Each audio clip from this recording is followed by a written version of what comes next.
Di video sebelumnya kita diperlihatkan Takagi yang berhasil mengalahkan sosok Orc merah, mendapatkan kenaikan level hingga ke angka 15, mendapatkan batu inti merah yang memiliki harga tinggi, bahkan mendapatkan sebuah pisau sihir yang masih misteri. Setelah itu, karena diadakan sebuah event, Takagi ikut serta dan beruntungnya Takagi telah terdaftar bergabung dengan para ciwi, yaitu Airi si cantik yang sangat dewasa, si cantik Miku yang agak tomboy dan lucu, dan satu lagi Hikari yang cantik lemah lembut dan tidak sombong. Lantas ciwi mana lagi yang akan muncul di anime ini? Maksudnya lantas seperti apakah ciwi selanjutnya? Bukan itu. Bacot lu bang, dah kita langsung gaskan saja pemirsa. Rau.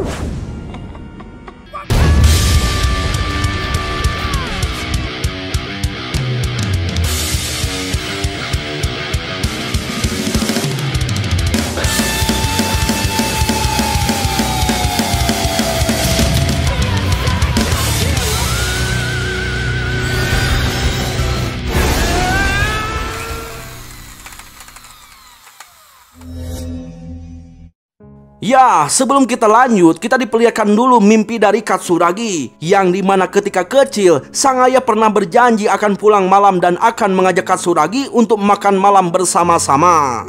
Ya, janji tersebut tidak pernah ia lupakan hingga saat ini.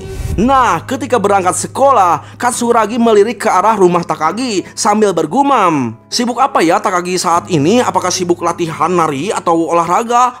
Lagi ke dungeon woi. Kembali pada Takagi, saat ini Takagi dan kawan partinya mulai memasuki lantai 5. Ternyata untuk memasuki gerbang teleportasi menuju lantai 6 harus ngantri dulu. Dan ketika berada di lantai 6, lebih tepatnya di perbatasan lantai 7, sungguh mantapnya gitu ya. Ternyata di lantai ini telah disediakan sebuah minimarket untuk keperluan para petualang sebelum memasuki lantai 7. Wadaw. Nah, singkat cerita, setelah berbelanja beberapa keperluan, para ciwi pada heran kenapa Takagi begitu banyak membawa barang bawaan. Sedangkan para ciwi hanya membawa senjata yang disimpan di dalam kantung ruang sihir. Jelas kagetlah itu si Takagi karena ia tahu bahwa harga kantung tersebut seharga apartemen. Wadaw. Dan di sini Takagi terheran kok bisa-bisanya para ciwi rela memberi tas tersebut gitu ya. Para ciwi pun menjelaskan bahwa mereka mendapatkannya dari orang tua alias dibeliin. Wadaw, anak orang kaya dong. Ya, meski para ciwi memiliki tas ruang sihir yang cukup luas, tapi barang bawaan Takagi malah lebih banyak daripada mereka. Dan mereka juga terheran kenapa Takagi mengenakan kostum yang ketat gitu ya. Tapi hal itu tidak penting karena saat ini mari kita bekerja sama menelusuri rantai 7. Gaskeun! Ikuzo, iza 7 kaiso. Singkat cerita, ketika berada di lantai 7, Takagi sedikit berbincang supaya makin akrab dan saling memahami. Di perbincangan itu, para ciwi menganggap penjelajahan ini nampak seperti game, tapi tidak bagi Takagi karena penjelajahan ini jelas mengancam nyawa. Lalu tak lama muncul rombongan berseragam putih. Ternyata mereka-mereka itu merupakan petugas penjaga sekaligus pembersih di dalam dungeon ini. Nah, ketika mereka sudah pergi, Takagi melanjutkan obrolannya. Kali ini obrolan mengarah ke level masing-masing, yang dimana Airi sudah berlevel 18, sedangkan Hikari masih berlevel 15, dan Miku juga sama masih di level 15. Lalu Takagi saat ini sudah berlevel 16. Tapi perlu diingat, meski Hikari masih berlevel 15, namun ia memiliki MP yang paling besar di angka 75. Dalam artian, Hikari di sini merupakan spesialis penyihir. Tiba-tiba muncul sosok monster golem. Di saat itulah Airi menunjukkan kehebatannya menggunakan senjata tombak.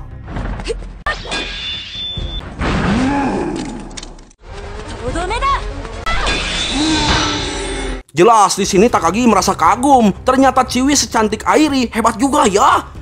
Tiba-tiba muncul lagi monster yang lebih kuat, yaitu bronze golem. Kali ini Airi meminta bantuan Hikari untuk melancarkan sihir tanah agar si monster tidak bisa bergerak. Setelah itu, Miku menunjukkan kartu serpamnya berupa monster kucing yang sangat imut. Ya, meski kecil gitu ya, si kucing yang diberi nama Snatch memiliki serangan elemen angin hingga membuat bronze golem langsung oleng. Di saat itulah Hikari melancarkan sihir api, lalu Airi bertindak sebagai eksekutor.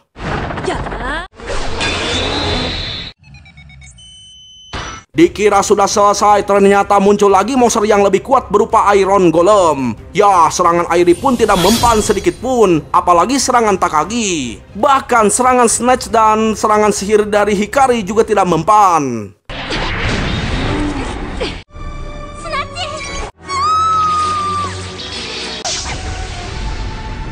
Nah, teringat sebuah pisau sihir, Takagi ingin mencobanya. Ternyata sebelumnya Takagi sudah mencari tahu tentang pisau tersebut di Google, yang dimana pisau tersebut disebut sebagai pedang sihir Balazar, yang bisa memberikan damage sesuai yang dibayangkan si pengguna. Wadaw. Lantas Takagi meminta Hikari untuk menerapkan sihir tanah, lalu Airi diminta untuk mengalihkan perhatian.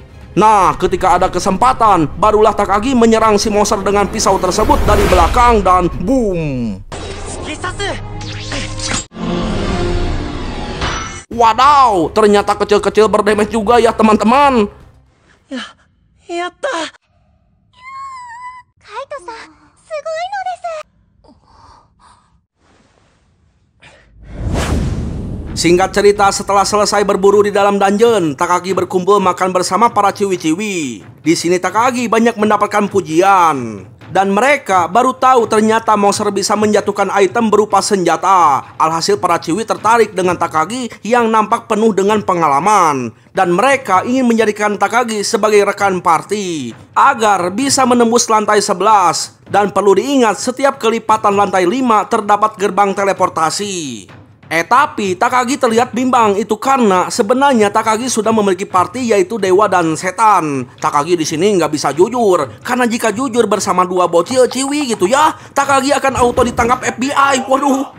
Alhasil Takagi meminta waktu untuk memikirkannya. Awalnya para ciwi bete gitu ya karena merasa ditolak. Namun akhirnya para ciwi paham dan akan menunggu jawaban dari Takagi.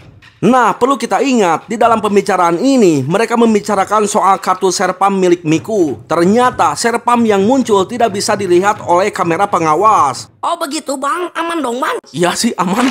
Ya, lanjut. Nah, setelah itu, Takagi kembali ke dalam dungeon, hanya untuk berbicara dengan Silpy dan Luceria. Untuk meminta izin soal Takagi yang akan ikut ke dalam party. Jelas pada betela itu mereka berdua, soalnya seakan-akan Takagi itu telah membuang para ciwi imut kita, bro. Ya bang, aku nggak setuju bang.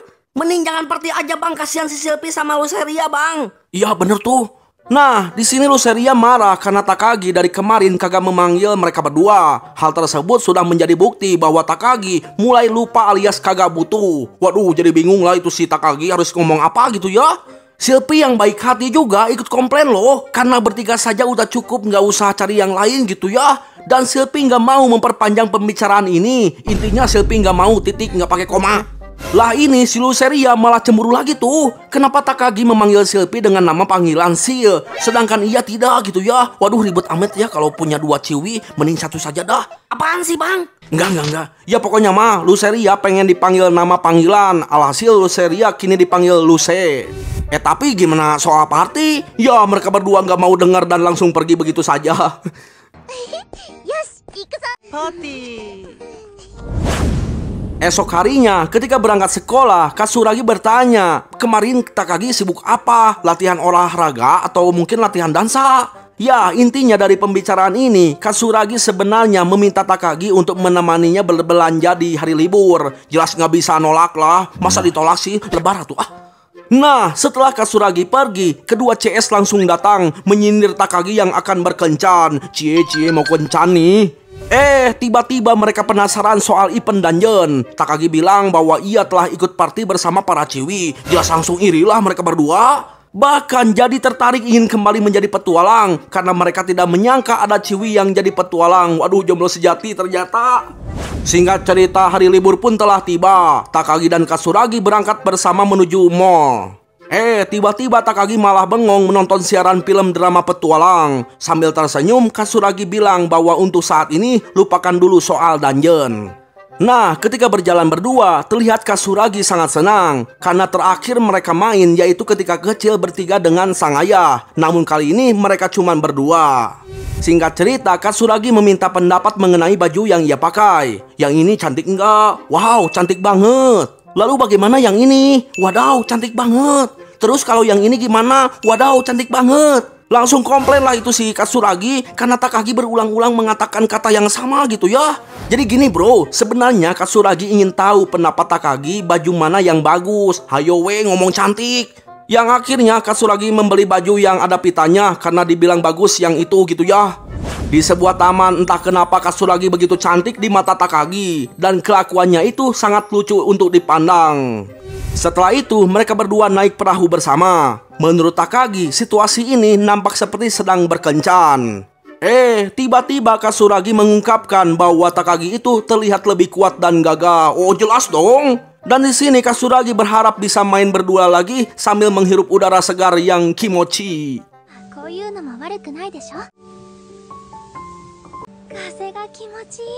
Setelah itu mereka berdua jajan boba di warung Cekokom. Dengan polosnya Katsuragi meminta tukaran minuman karena minumannya itu terasa enak, ingin Katsuragi mencobanya gitu ya. Ya bagi Takagi hal ini sudah biasa. Tapi Katsuragi jadi agak canggung karena ya begitulah.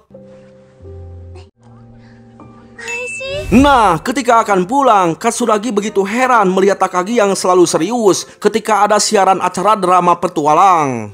Lalu, ketika melihat bapak-bapak yang sedang menggendong anaknya, tiba-tiba Katsuragi meminta Takagi untuk menemaninya ke sebuah gedung tempat dungeon berada. Di sini Katsuragi bertanya pada Takagi, apakah ayahnya masih ada di dalam dungeon? Dengan wajah sedih, Katsuragi berkata bahwa ia masih ingat janji terakhir dari sang ayah, yang dimana dia akan pulang malam hari dan akan makan bersama. Tapi kenapa hingga saat ini sang ayah tidak kunjung pulang? Setelah itu Katsuragi kembali tersenyum seolah-olah tidak terjadi apa-apa. Namun di sini Takagi paham bahwa Katsuragi sangat mengkhawatirkan dirinya yang tidak mau seperti sang ayah yang tidak kembali pulang.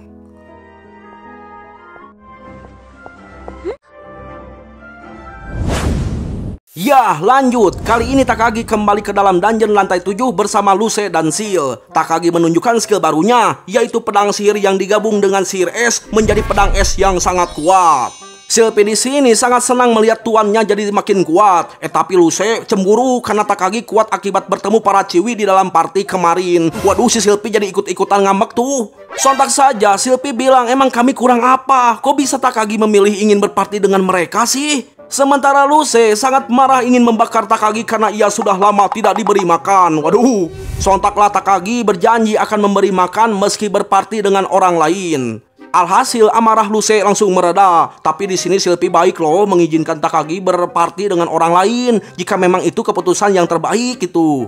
Lantas Takagi menjelaskan bahwa alasan ia ingin berparti dengan orang lain karena ia ingin menjadi lebih kuat dengan berbagai pengalaman. Dan jika terus bersama Luce dan Silpi, Takagi akan terus terbelakang karena mereka berdua itu terlalu kuat. Tapi Takagi janji jika dalam kesulitan pasti akan memanggil Luce dan Silpi sebagai bala bantuan.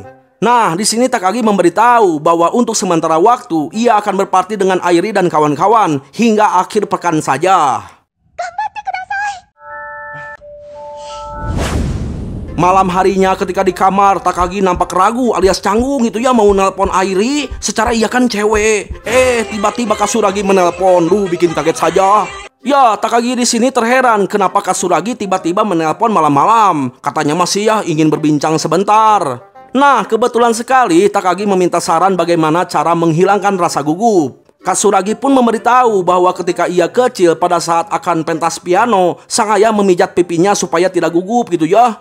Alhasil Takagi akan mencobanya. Tapi tiba-tiba Katsuragi pamit menutup teleponnya. Jelaslah Takagi heran, katanya mau ngobrol kok malah ditutup sih. Sementara Katsuragi bete karena nggak jadi ngomong alias dia sendiri yang malah jadi gugup. Waduh. Nah, kemudian setelah memijat pipinya, Takagi mulai berani menelpon Airi. Sementara itu Airi sedang sibuk latihan malam-malam di dojonya. Lalu tak lama Takagi menelpon. Airi di sini sudah tahu bahwa Takagi ingin menjawab tawaran party yang kemarin. Sontak saja Takagi menjelaskan bahwa ia akan ikut party namun sampai akhir pekan. Singkat cerita mereka semua kembali menjelajah dungeon bersama-sama di lantai 7. Di sini Takagi mengatur posisi para ciwi, yang dimana Miku dan Hikari menyerang dari garis belakang sebagai pendukung, sementara Takagi dan Airi menyerang di garis depan sebagai eksekutor.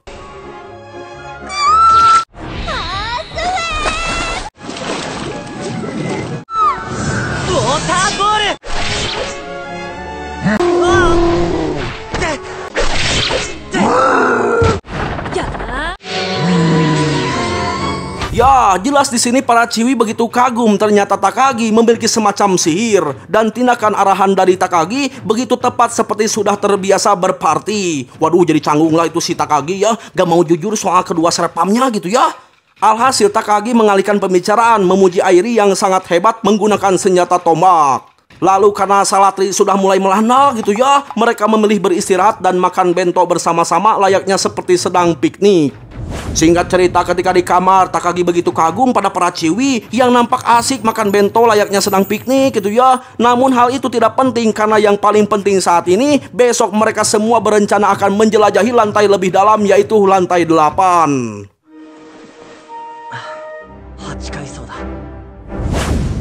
Singkat cerita, esok hari pun tiba. Saat ini Takagi sudah siap dengan perlengkapan barunya, yaitu sebuah senapan sihir dan baju pelampung yang mahal. Hal tersebut sangat diperlukan karena di lantai 8 terdapat kubangan air yang bisa membuat Takagi tenggelam. Wadaw, persiapannya matang banget ya teman-teman. Tapi ketika ada monster buyur menyerang gitu ya, pelampung milik Takagi langsung meleleh. Waduh, rugi dong, itu barang mahal loh. Sontaklah Miku langsung membunuhnya dengan senjata crossbow yang dipinjam dari Takagi. Ya, meski baru memakainya gitu ya, ternyata Miku sangat jago, tidak seperti Takagi. Setelah itu mereka diserang oleh monster kuda Nil, monster kepiting, bahkan Takagi hampir tenggelam loh. Padahal airnya dangkal, jadi malulah dia. Sementara monster gurita sudah mati dipanggang oleh Hikari. Nah, kemudian ketika muncul ikan yang bisa terbang, semuanya sibuk menyerang ikan tersebut dengan senjata masing-masing. Bahkan Takagi juga menggunakan senjata barunya, yaitu pistol sihir. Tapi pelurunya habis. Nah, di sini Takagi terus memperhatikan gaya bertarung dari Airi. Alhasil Takagi mencoba menciptakan pedang es yang agak panjang, lalu meniru gerakan dari Airi.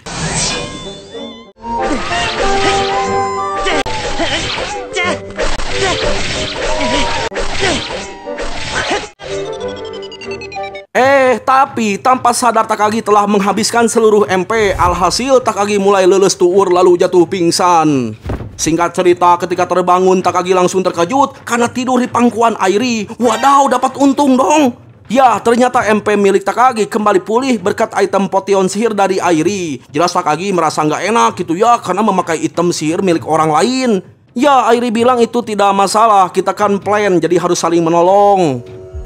Tiba-tiba Snatch merasakan bahwa keberadaan musuh yang sangat berbahaya. Dan benar saja tiba-tiba muncul kadar air yang sangat besar.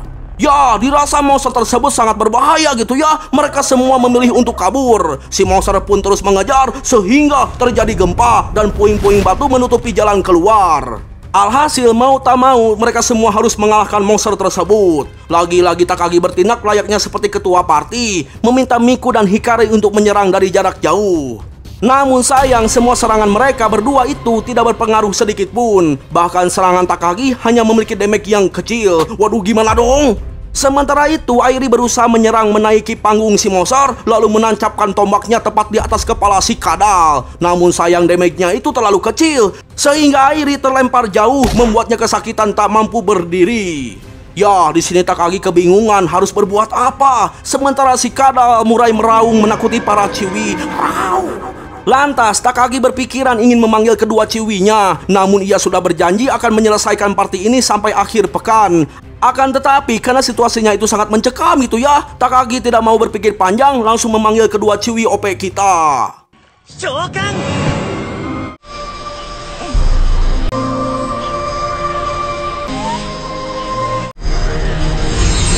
Sontaklah Takagi meminta Silpi dan Luceria untuk membunuh kadal di depannya. Serangan adik-adik, sihir api, sihir bentar.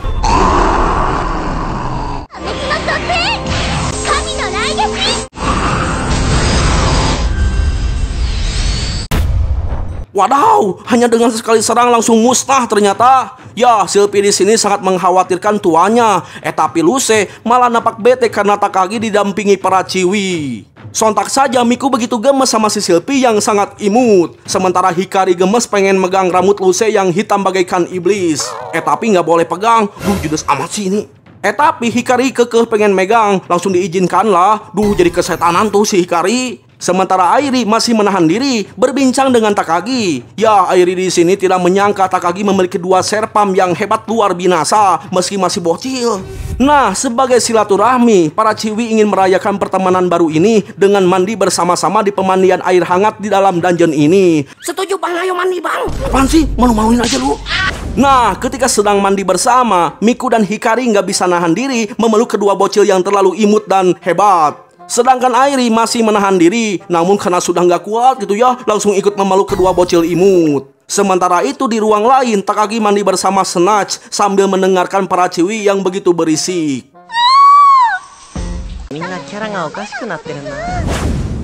Setelah keluar dari dungeon, Miku dan Hikari dijemput oleh orang tuanya. Sementara Airi dan Takagi pulang berdua. Di sini Takagi penasaran kenapa sewaktu melawan Kadal, Airi mengatakan ingin menjadi pahlawan. Alhasil mereka berdua berbincang dulu sebelum pulang di sebuah kafe. Di sini Airi menjelaskan bahwa dulu sewaktu kecil ayahnya pernah berkata, alasan kita menjadi kuat yaitu untuk menjadi pelindung bagi orang-orang yang dikasihi dari berbagai bahaya, dan hal itu disebut pahlawan sejati. Makanya Airi menjadi petualang agar dirinya bisa menjadi kuat dan menjadi seorang pahlawan. Takagi bergumam di dalam hati, ternyata tujuan Airi sama dengan tujuan Takagi. Nah, kebetulan sekali kampus Airi sedang mengadakan kampus terbuka, yaitu kampus di Akademik Ouka, dan Takagi diundang untuk melihat kampus tersebut. Singkat cerita, ketika di kelas, Takagi membicarakan soal Akademik Ouka pada kedua CS-nya. Kebetulan sekali, Katsuragi mendengarnya dan ia ingin ikut, karena memang sedari awal, Katsuragi berniat ingin melanjutkan pendidikan di kampus tersebut setelah lulus nanti. Alhasil Takagi memberanikan diri mengajak pergi ke sana berdua saja. Jelas senang lah itu si Katsuragi. Sementara kedua CS-nya nangis karena nggak ada ciwi yang bisa diajak. Duh, kasihan banget ya mereka berdua. Singkat cerita, hari Sabtu pun telah tiba. Katsuragi di sini siap berangkat mengenakan baju baru yang dibilang bagus oleh Takagi saat berbelanja tempo hari. Dan di sini Katsuragi begitu senang melihat Takagi yang tersipu malu melihat kekawayan dirinya.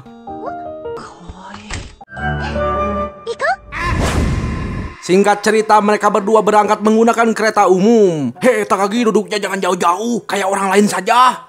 Ya, di sini Katsuragi begitu senang bisa berduaan dengan Takagi. Tapi Takagi malah traveling, menganggap momen ini itu nampak seperti sedang kencang gitu ya. Dan sungguh kecewanya, kedua CS Takagi ternyata pada ikut. Waduh, padahal mereka berdua itu tidak tertarik dengan Akademi Ouka loh. Ya, kedua CS berkata bahwa mereka itu berjanji takkan mengganggu kemesraan Takagi. Jadi malulah dia. Nah, lagi-lagi Takagi terbengong ketika melihat siaran film drama petualang. Dan lagi-lagi Katsuragi mengingatkan untuk melupakan perihal dungeon sementara ini. Tibalah mereka di Akademik Ouka. Serentak semuanya langsung terkejut karena bangunan Akademik Ouka nampak seperti sebuah kastil. Ada lapangan yang sangat luas, bahkan banyak pohon-pohon sakura yang belum bermekaran. Nah, ketika berjalan, Takagi malah membayangkan bermain bersama di bawah pohon sakura yang bermekaran kayak film sinetron. Waduh, jadi malulah dia, malah mikir yang aneh-aneh. Ya, Takagi berusaha menyadarkan diri, menepuk pipinya berulang-ulang supaya sadar bahwa tujuan ke akademik ini untuk menimba ilmu, bukan untuk pacaran. Tuh, dengerin tuh. Singkat cerita, tibalah mereka di tempat resepsi. Ternyata yang jaganya itu merupakan Airi. Waduh, lihat itu pipi si Takagi sampai merah gitu loh, akibat ditepuk terus supaya sadar gitu ya. Tiba-tiba kedua Jones nyerobot memperkenalkan diri. Lantas Airi bertanya apakah Ciwi itu pacar Takagi. Takagi bilang bukan, karena Katsuragi adalah tetangga sekaligus teman semasa kecil. Nah, setelah saling memperkenalkan diri, Airi berjanji akan memandu mereka semua untuk berkeliling. Setelah Takagi dan kawan-kawan pergi gitu ya, entah kenapa Airi di sini merasa lega ketika mendengar bahwa Katsuragi cuman tetangga dan teman semasa kecil. Waduh, ada apa ini? Kok merasa lega? Jangan-jangan apa bang? Ya gitu. Ya lanjut, setelah memasuki ruangan, kedua CS begitu penasaran bagaimana bisa gitu ya Takagi kenal dengan Airi. Takagi di sini keceplosan, bertemu di dalam dungeon, langsung betelah itu si Katsuragi, bagaikan badai salju yang dingin. Waduh, bahaya tuh. Tapi Katsuragi auto kembali tersenyum dan kembali mengingatkan untuk berjanji melupakan dungeon untuk hari ini saja. Sontaklah kedua CS menarik Takagi sampai ke tetangga. Ya, ternyata di sini mereka sangat iri itu ya, serasa ingin kembali menjadi petualang karena banyak ciwi cantik. Waduh. Tapi di sini mereka berdua mengingatkan untuk hati-hati agar tidak membahas dungeon di depan Katsuragi. Nanti bisa marah lagi loh.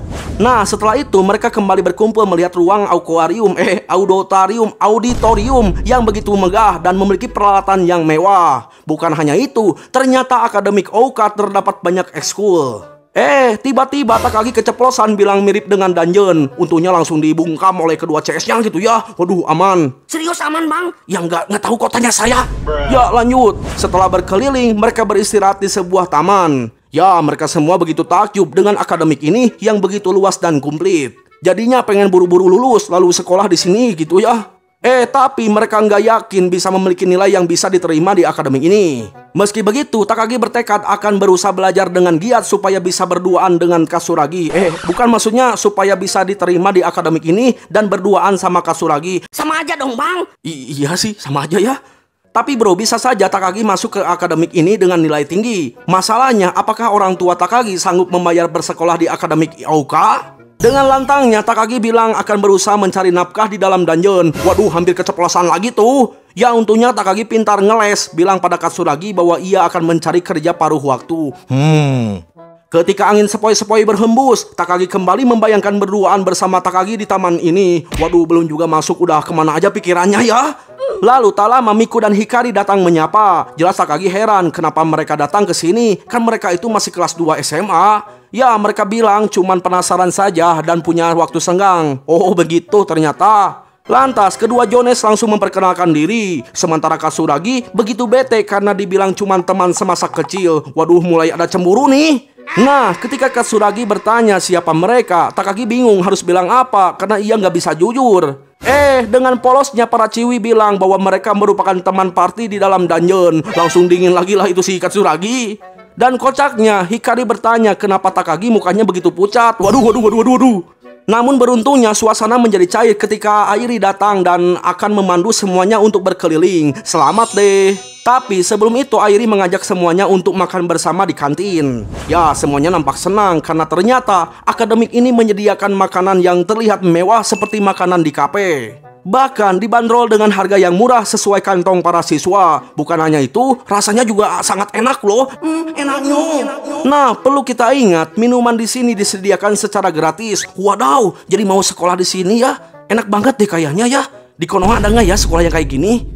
Ya, setelah selesai makan, Katsuragi dan Takagi ingin menambah minuman karena gratisan gitu ya. Di kesempatan itu, para Jones mulai bercanda ngobrol asik bersama para Ciwi. Dan karena Katsuragi tidak ada, di sini mereka semua membicarakan soal dungeon dari A sampai Z, bahkan membicarakan soal masa-masa kebodohan ketika di dalam dungeon. Tiba-tiba Katsuragi datang sambil membawakan minuman, lalu membaginya. Katsuragi yang mendengar pembicaraan mereka barusan bertanya-tanya kenapa semuanya mau masuk ke dalam dungeon. Alhasil suasana kembali canggung.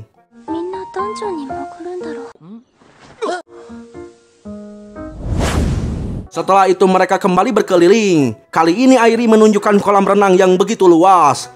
Tiba-tiba Takagi membicarakan kenangan masa kecil bersama Katsuragi. Yang dimana ketika kecil Katsuragi pernah melindungi Takagi dari anjing tetangga. Bahkan pernah menolong Takagi yang hampir tenggelam. Ya, bagi mereka berdua gitu ya, pembicaraan tersebut sangat asik. Namun entah kenapa di sini Hikari merasakan dadanya jadi sedikit sesak. Duh, kenapa ya? Jangan.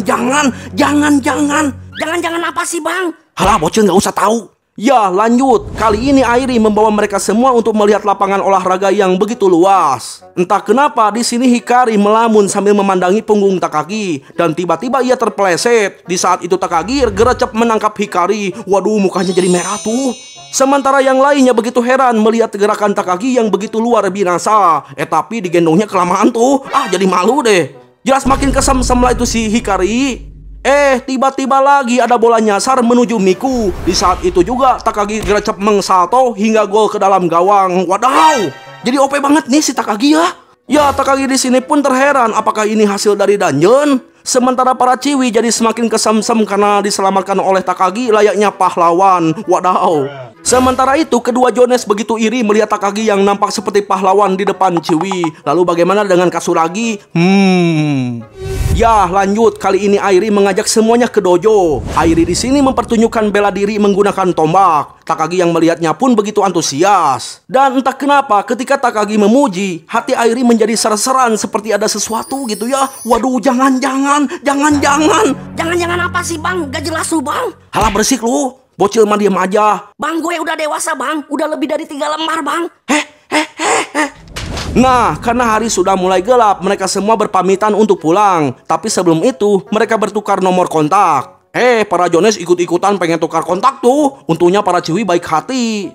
Nah, sebelum berpisah, Airi berjabat tangan dengan Takagi sambil mengucapkan terima kasih karena mau berkunjung ke kampus ini. Mata ne.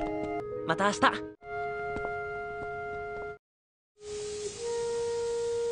Mukae osoi na.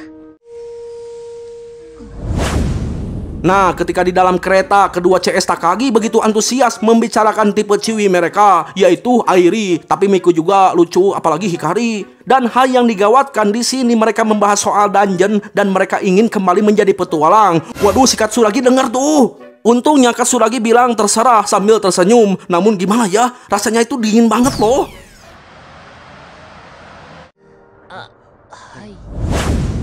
Ya, setelah turun dari kereta, Takagi mengungkapkan bahwa ia akan belajar dengan giat supaya bisa diterima di Akademik Ouka. Hal tersebut membuat Katsuragi senang karena dengan begitu mereka berdua bisa bersekolah di sekolah yang sama.